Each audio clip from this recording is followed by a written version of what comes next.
Assalamualaikum warahmatullahi wabarakatuh. Baiklah, kami dari kelompok 1 akan menjelaskan materi Al-Quran Hadis kelas 7 MTS dengan judul Al-Quran dan Hadis sebagai pedoman hidup.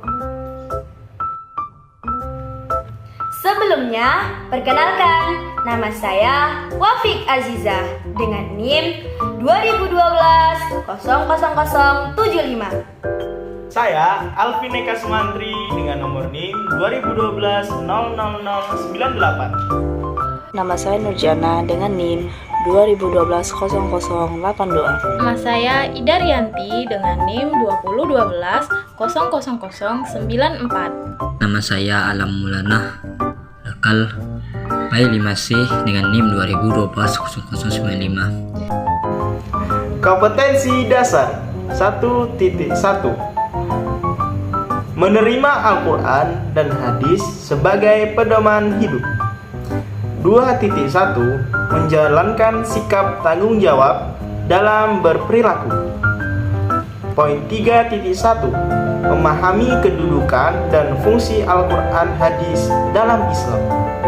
Poin 4.1 menyajikan kesimpulan tentang kedudukan dan fungsi Al-Quran Hadis dalam Islam. Tahukah kalian apa itu Al-Quran dan Hadis sebagai pedoman hidup? Setiap manusia membutuhkan pegangan hidup yang akan menuntun kepada jalan yang lurus dan terarah. Ibarat orang yang akan menuju suatu tempat, namun dia tidak tahu di mana tempat yang akan dia tuju. Maka dari itu, dia harus memiliki atau membawa petunjuk agar sampai ke tempat tersebut. Misalkan nih, catatan alamat atau di zaman canggih sekarang ini menggunakan Google Map sebagai petunjuk untuk mencapai tempat tujuan tersebut. Maka sama halnya dengan hidup kita, agar tercapai dari tujuan hidup kita yang terarah. Oleh karena itu, kita harus wajib ya memiliki petunjuk dan pedoman hidup. Al-Quran dan Hadis, itulah jawabannya. Sebagai petunjuk dan pedoman hidup kita agar menuntun kita kepada jalan yang lurus dan menuntun kita kepada tujuan kehidupan yang membahagiakan.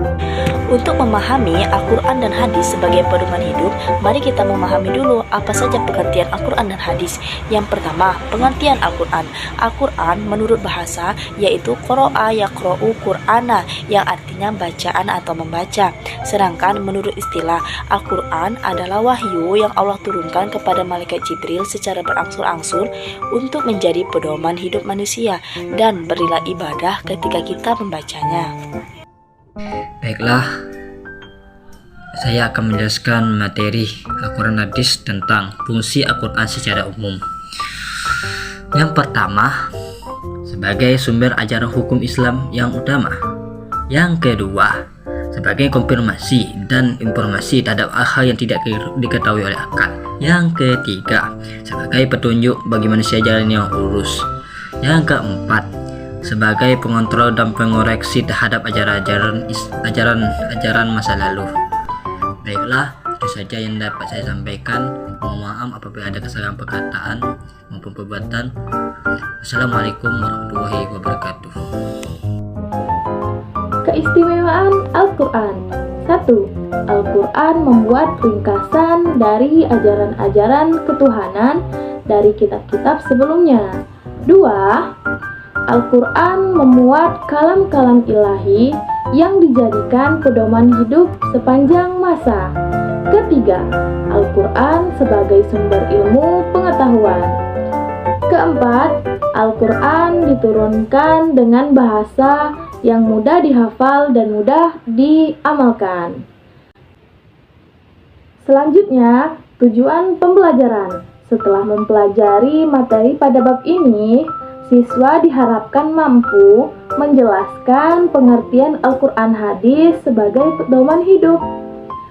lalu menunjukkan kedudukan Al-Quran hadis dalam agama Islam. Pengertian hadis. Hadis berasal dari kata haddasa yang artinya baru, peristiwa, mudah, perkataan, atau cerita.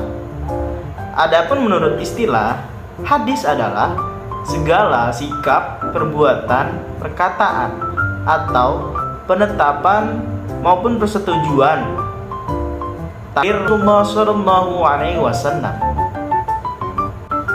Hadis terbagi menjadi 3. Yang pertama ada hadis qauli, hadis fi'li, dan hadis takriri. Hadis qauli yaitu berupa ucapan Nabi Muhammad SAW. Yang kedua hadis fi'li yaitu berupa perbuatan Nabi SAW.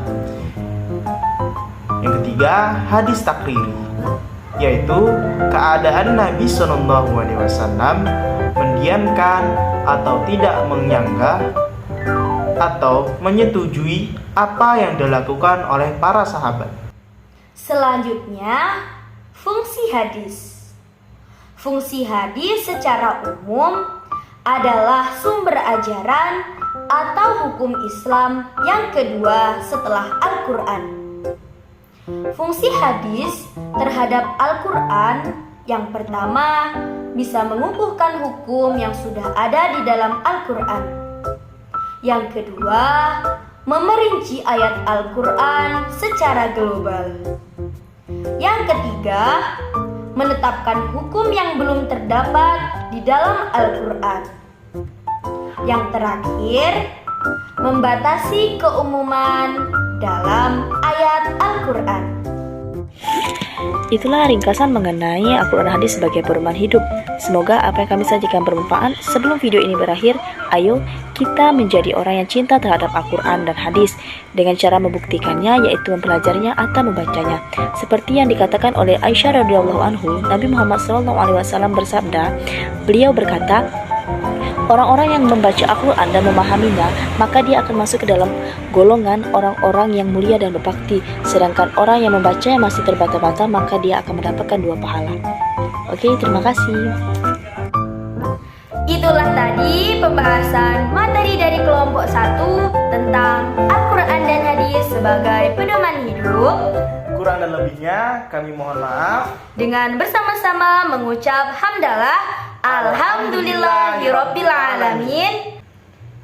Wassalamualaikum warahmatullahi wabarakatuh.